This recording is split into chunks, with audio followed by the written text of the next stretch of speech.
G'day, and welcome to some Chillout 3D modeling. I'm Eric, and today I'm going to be making a Steampunk Mech. As always, you should start with your reference images.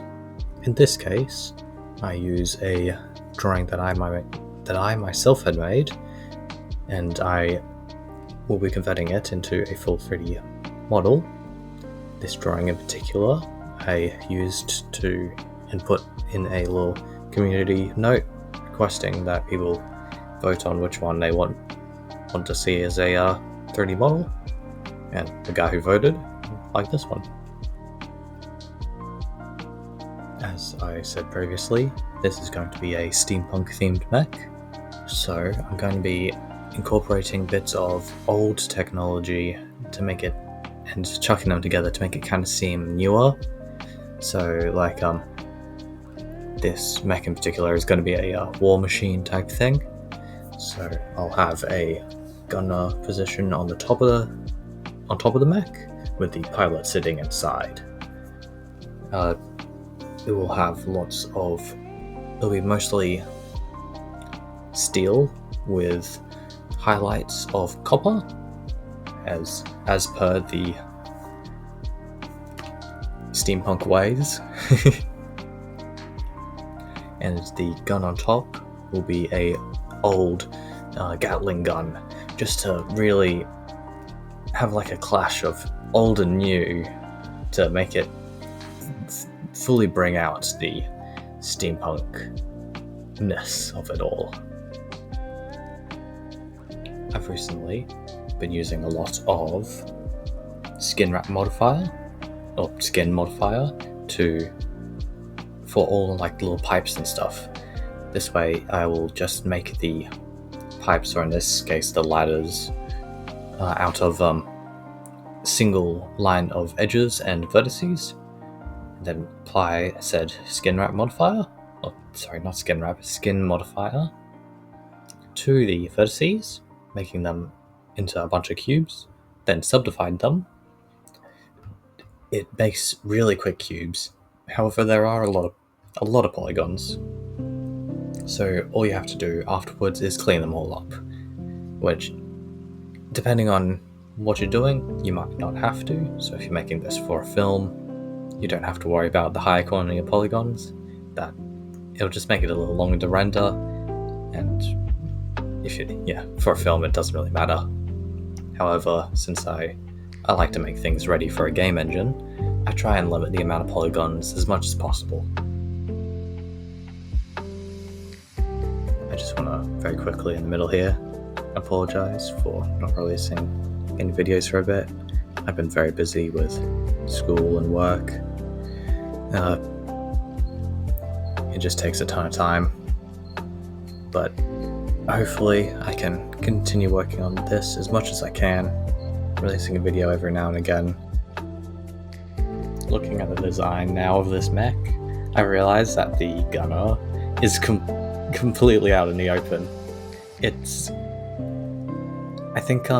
I remember the old American tanks, I believe, had like a gunning seat at the top, but like the gunner had to stand on top of the hull of the tank. That's what I'm kind of going off here. It's very, considering it now and like all the protections that go into combat vehicles now, it feels ridiculous, but it must have worked and allowed them to see a lot more, so it has its advantages, just not very safe up there.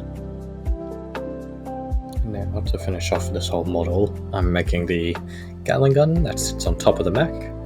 It is the old rotary Gatling gun where to actually fire, there is no like trigger as per se. It's instead of the traditional trigger that you'd think of, it has a big crank, and this crank rotates both the barrel and the systems inside that allows the gun to fire.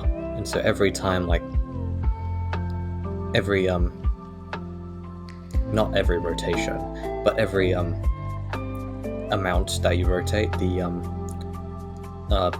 crank, it will fire another shot, which is why it could fire so quickly.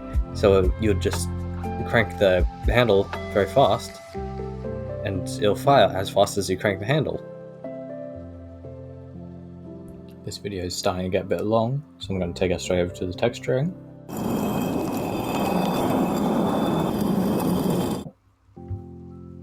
For the textures, I'm just going to have a dirty steampunk feel, so body made of steel, copper highlights with a little bit of wood furniture on the floor, and a fabric seat.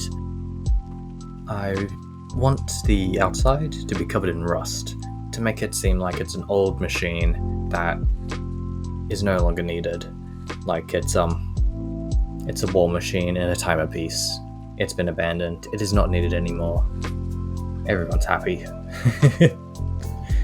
If only that was the real world. Final bits and pieces are various copper highlights.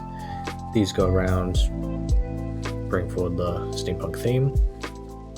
I even have the two big swirls as kind of bringing my character into it in spirit.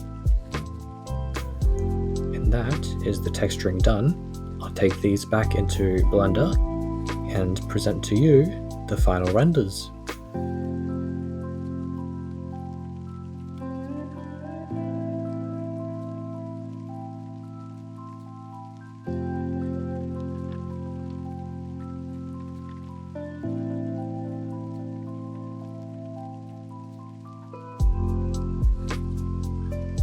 Thank you for watching to the end of another one of my 3D modeling videos. They're getting a bit more traction than I thought they would, which was nothing, but thank you, especially if you watch this far, and I hope to see you again in the next video.